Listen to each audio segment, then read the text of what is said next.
రే మహత్ మహత్ అన్న చాలా మంచోడ్రా, అనవసరంగా మోసం చేసాం, పాపోరా. సుమంత్, గణేష్ నన్ను క్షమించండి రా. మందు కావాలి ముందు. ఏ ఊరని చెప్పావు? మొరీషియస్. ప్రేమతో చెప్పావా? తెలిస్తే చాలా సంతోషపడతాడు. రాని వాడితో ఎందుకు చెప్పాలి?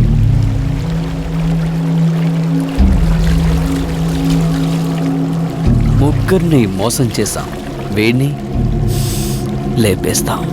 నువ్వేగా చెప్పావు ఎప్పుడు సేఫ్గా ఉండాలని. రేయ్, వాడు నీ ఫ్రెండ్ రా. నిజమే కదూ,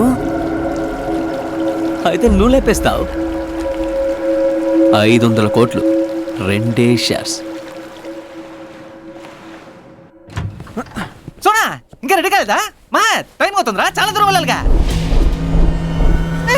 కళ్ళు తీసావేంటి? రే మహత్, గురిపెట్టిందంట్రా. సారీ మావా, 500 కోట్లు కదా, 3 భాగాలు ఈక్వల్ గా పంచలేం, అందుకే మేమిద్దరమే పంచుకుంటున్నాం.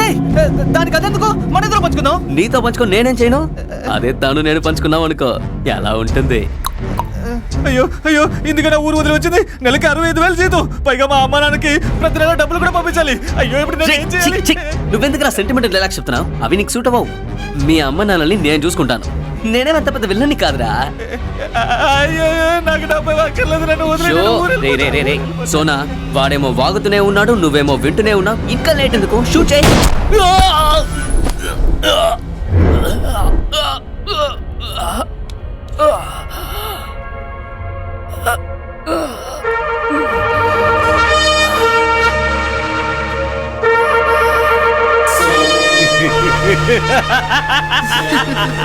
నీకు పెట్టాను రా టోపీ. మహత్, కమ్ ఆన్ బేబీ, మన ప్లాన్ సక్సెస్. ఎప్పుడైతే నీ బెస్ట్ ఫ్రెండ్ని డబ్బు కోసం చంపాలనుకున్నావో అప్పుడే అర్థమైందిరా, ఏదో ఒక రోజు నన్ను చంపేస్తావని. వీడితో మాట్లాడండి baby, don't waste time, kill that black sheep.